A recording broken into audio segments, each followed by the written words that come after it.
నమస్కారం అండి. నేను డాక్టర్ వినోద్ మాట్లాడుతున్నాను. ఈరోజు మనం మాట్లాడబోయే టాపిక్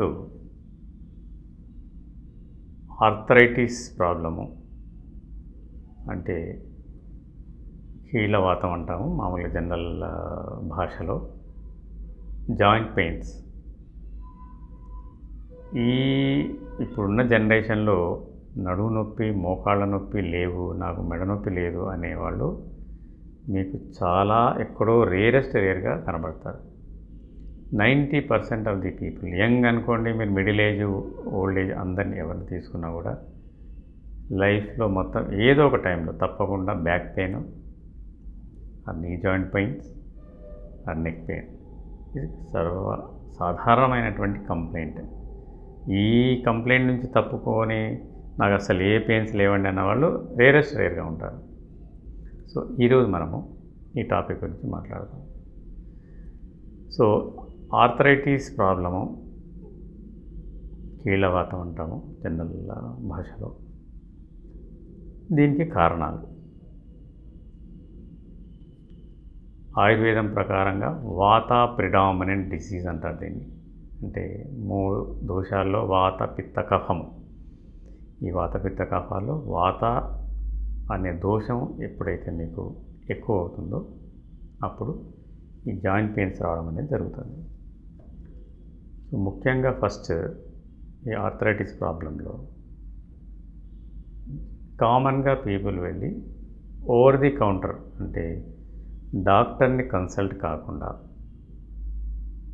ఐదర్ అలోపతి డాక్టర్ కానివ్వండి, ఆయుర్వేదం డాక్టర్ కానివ్వండి, ఎవరిని కన్సల్ట్ చేయకుండా ఓవర్ ది కౌంటర్ అంటే డైరెక్ట్ మెడికల్ షాప్కి వెళ్ళి బాబు నడుము నొప్పి ఉంది,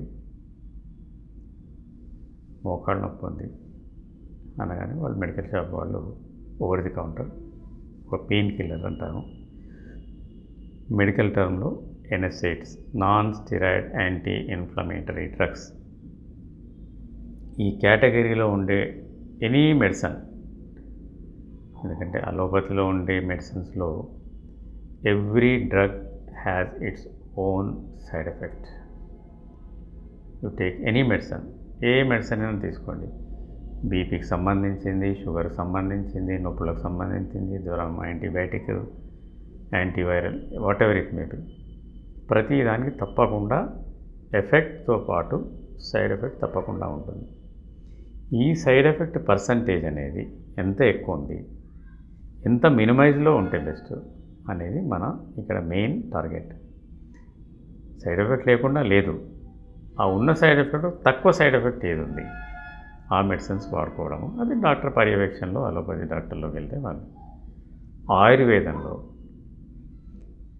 ఈ సైడ్ ఎఫెక్ట్స్ లేకుండా, ఆయుర్వేదం మెడిసిన్స్తో మీకు సైడ్ ఎఫెక్ట్స్ లేవు అనట్లేదు, దీంట్లో కూడా ఉన్నాయి. దీంట్లో కూడా కొన్ని మెడిసిన్స్కి సైడ్ ఎఫెక్ట్స్, కొన్ని పడకపోవడము, కొన్నిసార్లు రియాక్షన్ కావడము, ఇవి కూడా ఉన్నాయి ఆయుర్వేదంలో. సో ఇవి లేకుండా కంపారిజన్ విత్ అలోపతి మెడిసిన్స్తో చాలా మినిమల్ సైడ్ ఎఫెక్ట్స్తో మనము ఈ ఆస్టియోఆర్థరైటిస్ ప్రాబ్లం నుంచి బయటపడవచ్చు. సో ఫస్ట్ మెయిన్ ఇప్పుడు మనం మాట్లాడుకుంటే NSAIDs అంటే అలోపతి మెడిసిన్స్లో, నాన్ స్టెరాయిడ్ యాంటీ ఇన్ఫ్లమేటరీ డ్రగ్స్లో abuse.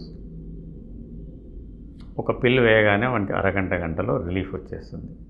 So what you feel the patient, అమ్మయ్య ఈ మెడిసిన్స్ వేసుకోగానే ఇలా మంత్రం వేసినట్టుగా నా నొప్పి పోయింది.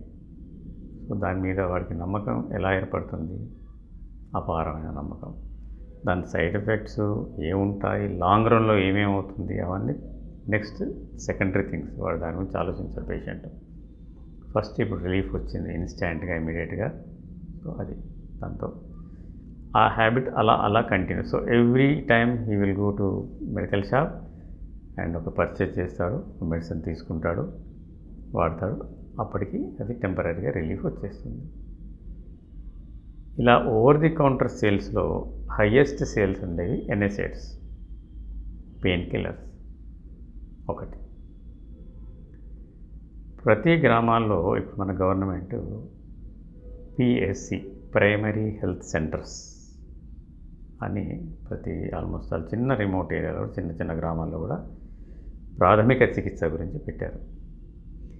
ఈ ప్రతి పిఎస్సిలో ఒక అలోపతి డాక్టర్తో పాటు ఒక ఆయుర్వేదం కానీ, ఒక హోమియో కానీ, ఒక యునాని డాక్టర్ కూడా ఉండాలి. ఎందుకంటే అన్ని మెడిసిన్స్ని ఒకే రూఫ్లో తీసుకొచ్చి అన్ని మెడిసిన్స్ను ప్రజలకు అందుబాటులో ఉంచడానికి ఒక స్కీమ్తో ఈ ప్రణాళికను స్టార్ట్ చేశారు గవర్నమెంట్. ఇట్స్ గుడ్ స్కీమ్, చాలా మంచి స్కీము. దీంతో చాలా బెనిఫిట్స్ ఉన్నాయి, చాలామంది కూడా హ్యాపీగా ఉన్నారు. సో ఏ మెడిసిన్ తీసుకోవాలి, ఏ డాక్టర్ దగ్గరికి వెళ్ళాలి అనేది పేషెంట్ ఇండివిజువల్ డిసిషన్. సో అక్కడ ఈ పిఎస్సిలో ఆల్మోస్ట్ ఆల్ అలోపతి డిస్పెన్సరీలో చూసుకుంటే అన్ని మెడిసిన్స్ సప్లై చేస్తున్నారు డాక్టర్లు. యాంటీబయాటిక్స్, పెయిన్ కిల్లర్స్, ఇంకా అల్సర్కి సంబంధించినవి, అసిడిటీకి సంబంధించినవి, ఇంకా ప్రైమరీగా ఇచ్చే మెడిసిన్స్ ఇవన్నీ ఉంటాయి మొత్తం. అన్నిట్లోకి ఎక్కువ కన్జ్యూమ్ అయ్యే మెడిసిన్స్ మళ్ళీ again NSAIDs, pain killers. 80% of the patients rural ఏరియాలో ముందు ఈ హాస్పిటల్, గవర్నమెంట్ హాస్పిటల్కి వచ్చి ఫస్ట్ అడిగేది ఒకటే, అమ్మ నొప్పులు, అయ్యా నొప్పులు, మోకాళ్ళ నొప్పి, నడుము నొప్పి, తలనొప్పి, నొప్పి, ఫస్ట్ వచ్చేది నొప్పి. దాని తర్వాతే మళ్ళీ ఇంకే సెకండరీ ఏమైనా vomitings, motions, fever, cold, cough ఇవన్నీ 20% లోపే వస్తాయి. సో 80% ఆఫ్ ది పేషెంట్స్ ఎందుకు ఈ పెయిన్స్ అంటున్నారు, దేనికి, వాట్ ఈస్ ది రీజన్? దీని గురించి ప్రాపర్గా రీసెర్చ్ కానీ రూరల్ ఏరియాలో జరిగి అసలు దేని గురించి ఎందుకు ఈ ప్రాబ్లము అనేది ఒక కరెక్ట్ రీసెర్చ్ జరిగి ఆ ప్రాబ్లం ఏంటో తెలుసుకొని దాన్ని మనం ఎరాడికేట్ చేయడానికి ప్రయత్నం చేయాలి. సో గవర్నమెంట్ పరంగా గవర్నమెంటు వాడాలని ఏం చెప్పట్లేదు, బట్ అవైలబిలిటీ ఉండాలి అని అన్ని మెడిసిన్స్ అవైలబుల్ చేస్తున్నారు. సో నేను చూసిన పేషెంట్స్, నేను చూసిన అబ్జర్వేషన్లో నేను తెలుసుకున్న విషయాలు ఏంటంటే, యూరిక్ యాసిడ్ అని ఒక మన బ్లడ్లో ఉంటుంది. ఆ యూరిక్ యాసిడ్ లెవెల్స్ ఎప్పుడైతే రేజ్ అవుతాయో అప్పుడు మీకు ఆర్థరైటిస్ ప్రాబ్లం అనేది ఎక్కువ అవుతుంది. ఆయుర్వేదంలో అయితేనో వాతాపరిడాన్ అంటుంటాము, అలోపతిలో అయితేనో యూరిక్ యాసిడ్ లెవెల్స్ పెరగడం అని. ఎప్పుడైతే uric acid 1 to 5 in between ఉండాలి, అబోవ్ 5, 6, 7, 8, 9 అలా ఉన్నప్పుడు డెఫినెట్గా మీకు ఈ ఆర్థరైటిస్ ప్రాబ్లం అనేది వస్తుంది. Not only arthritis, heart problems, stroke ఇవన్నీ రావడానికి కూడా యూరిక్ యాసిడ్ రీజన్. మరి ఈ రూరల్ ఏరియాలో మామూలుగా జనరల్గా వేరే పరీక్షలు, యూరిన్ పరీక్షలు చేస్తారు, కానీ యూరిక్ యాసిడ్ ఎంత పర్సెంటేజ్లో ఉంది అనే ఒక సర్వే మట్టుకు నిర్వహిస్తే డెఫినెట్గా అందరికీ యూరిక్ యాసిడ్ లెవెల్స్ ఎక్కువ ఉంటాయి. ఎందుకు మరి యూరిక్ యాసిడ్ లెవెల్స్ అంతా ఎక్కువ ఉన్నాయి రూరల్ ఏరియాలో? What is the reason? తినే ఫుడ్, ఓవరాల్గా అయితే కన్జ్యూమ్ చేస్తారో ఒక మనిషి, దానివల్ల యూరిక్ యాసిడ్ లెవెల్ మనం తినే ఫుడ్ తోటే డిపెండ్ అయి ఉంటుంది. సో యూరిక్ యాసిడ్ లెవెల్స్ ఎక్కువగా పెరిగే ఆహార పదార్థాలు మెయిన్గా మనకి మళ్ళీ ఇక్కడ వస్తే ఆల్కహాల్, నాన్ వెజిటేరియన్, ఇంకా కొన్ని రకాల ఫుడ్ ఉంటుంది. సో ముఖ్యంగా ఫస్ట్ అబ్యూస్ ఆల్కహాల్కి. సో మళ్ళీ రూరల్ ఏరియాలో కూడా నేను ఇంతకుముందు వీడియోలు చెప్పినట్టుగా వీడియో దాంట్లో abuse of alcohol every small remote ఏరియాలో కూడా మీకు తప్పకుండా ఒక టాడీ షాప్, అంటే కళ్ళు దుకాణం అంటాం కదా, సారాయి దుకాణము, అక్కడ అవైలబిలిటీ. వీళ్ళు మార్నింగ్ ఫస్ట్ లేచి ఈ లేబర్ పనికి వెళ్ళి ఎవరైతే చాలామంది చూశాను నేను, ఫస్ట్ అక్కడికి వెళ్ళి ఆ ఆల్కహాల్ కన్జ్యూమ్ చేసిన తర్వాతే then they will go to work. మళ్ళీ ఈవినింగ్ వచ్చి మళ్ళీ. సో ఈ ఆల్కహాల్ అబ్యూజ్లో పుట్టి మగవాళ్ళే తాగుతున్నారు, ఇంకెవరో అలవాటు ఉన్నవాడు తాగుబోతే తాగుతున్నారని కాదు. అక్కడ తాగడం తప్పు కాదు, తాగకపోవడం తప్పు. ఏంటో నువ్వు సరిగా పనిచేయాలా లేదా? ఈరోజు సరిగా పనిచేయాలంటే ఈ మెడిసిన్ తీసుకోవాల్సిందే నువ్వు. ఈవెన్ పిటియెస్ట్ థింగ్ ఏంటంటే ఆడవాళ్ళు కూడా కొందరికి అలవాటు చేసి వీళ్ళు వాళ్ళతో పని తీయించుకుంటున్నారు. ఇది నేను ప్రాక్టికల్గా రూరల్ ఏరియాలో పిఎస్సిలో చూసిన ఫ్యాక్ట్.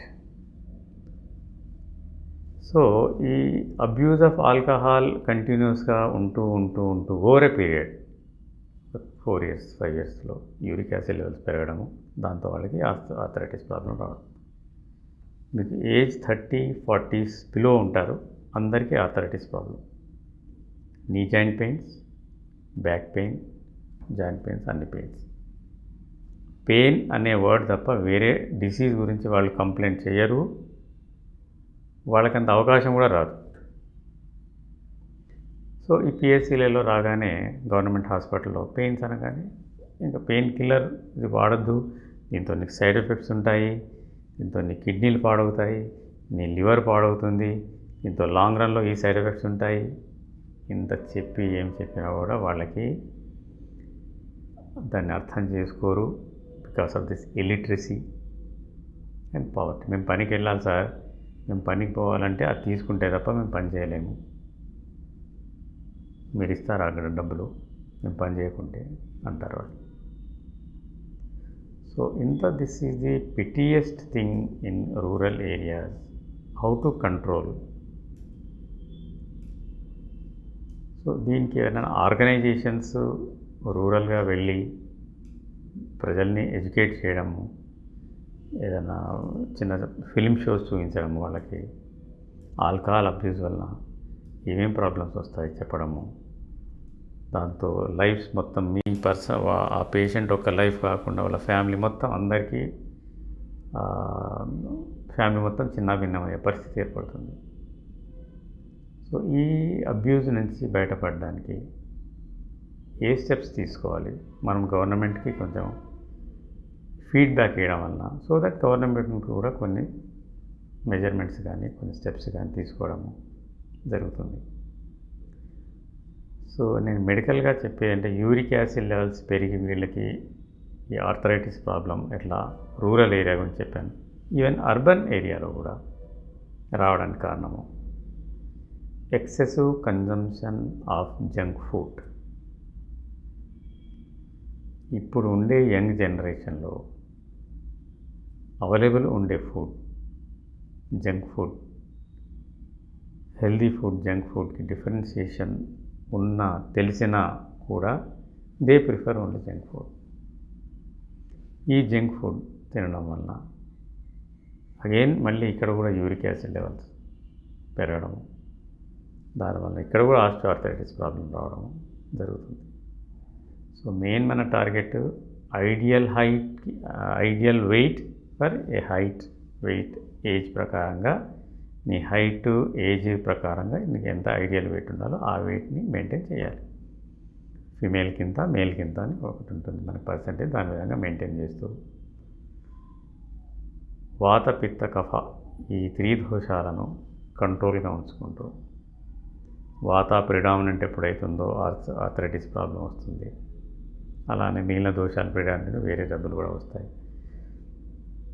సమతుల్యంగా ఉంచుకుంటూ ఆరోగ్యంగా హ్యాపీగా ఈ చెడు అలవాట్లకు దూరంగా ఉంటూ హెల్దీ ఫుడ్ తీసుకుంటూ మినిమం ఫిజికల్ ఎక్సర్సైజ్ మెయింటైన్ చేస్తూ వైటమిన్ డి మన ఏషియన్ కంట్రీస్లో ఉన్న ఇండియాలో ఫ్రీగా అవాండంగా దొరికే విటమిన్ సూర్యరశ్మి, సన్ రేస్, దాంట్లో ఉండే వైటమిన్ డిని మనము మన బాడీకి తగలకుండా ఏసీలో ఇంట్లో కూర్చొని ఎండ తగిలితే కారులోంచి ఏసీలోంచి కారు ఇలా ఉంటూ అందరికీ అసలు ఏషియాలో మనకుండే సూర్యరశ్మి చాలా కంపేరిటివ్లీ అంటే యూరోపియన్ కంట్రీస్ కానివ్వండి ఇంకా వేరే కంట్రీస్లో చూసుకుంటే వాళ్ళకన్నా మనకు చాలా బాగుంటుంది.